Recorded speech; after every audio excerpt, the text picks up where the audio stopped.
There's something I have to tell you. This whole conversation of baddest man on the planet just sounds ridiculous. If you take a look at it, it is absolutely ridiculous. Because people are talking about who's the baddest man on the planet. Jon Jones or Ngannou. Who is really the baddest man on the planet.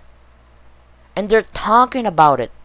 They're debating about who is the baddest man on the planet. Like it's a GOAT conversation.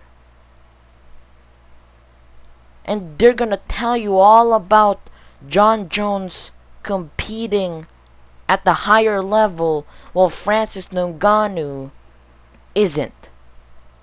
While Francis Ngannou is over here in another organization fighting quote-unquote cans. And then there's some people that are gonna say that Ngannou is the baddest man on the planet because he never lost the title. I mean, do you see how ridiculous that sounds? Because by the time Jon Jones has retired, after he fights Stipe, Francis Ngannou hasn't competed. I mean, do you get that concept?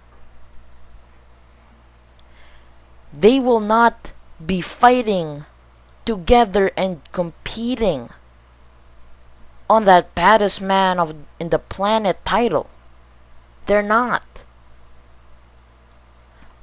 Before Francis Ngannou fights in boxing or MMA, Jon Jones has retired already. The whole conversation just sounds ridiculous. And by the way, why shouldn't Jon Jones retire? I mean, come to think of it, right? Why shouldn't Jon Jones retire? And some people would say because he has money to make. He doesn't want to leave those opportunities on the table. Well, if you're Jon Jones, you've made more money than you'll ever need. More money than you expected when you were just a kid training. Jon Jones would never put his legacy, which he loves dearly, that he's worked on for all of his life. He will not just put his legacy on the line for money, of which he has got more than what he ever needs. Why shouldn't Jon Jones retire? I mean, really. Because if he fights Sergey, there's no benefit. People would just say, if Jon Jones does beat Sergey, that Sergey wasn't even that good. And his win wouldn't be appreciated. It would be diminished. It would just be diminished to Sergey Pavlovich was just not good. We should have expected him to not be that good. It wouldn't be like he's fighting a crazy guy who's people respect tremendously in the fight game. He's not like fighting a Ngannou here, where if he does beat him, people will respect that whether you hate Jon or not. I mean, as he said, it is a low risk, low reward. And I just realized I kind of messed that one up. Like he said, it's a high risk, low reward type of situation. If he loses to Sergey, it's all gone. His legacy would be tarnished in his eyes. And maybe it wouldn't for some people, But for Jon Jones, it would be.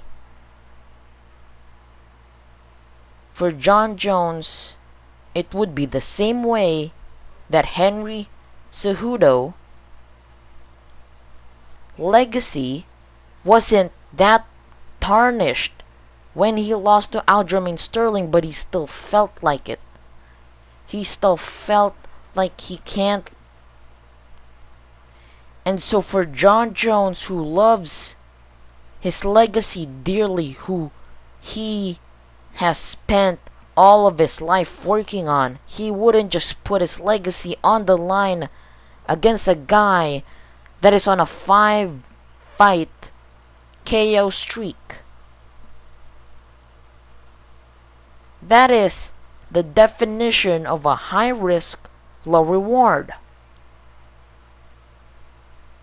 So by the time Jon Jones has beat Stipe, then retired, Francis Ngannou hasn't competed yet.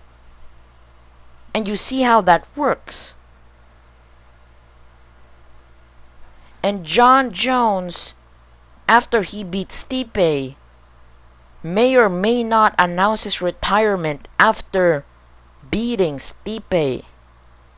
He may not announce his retirement when he's being interviewed by Joe Rogan.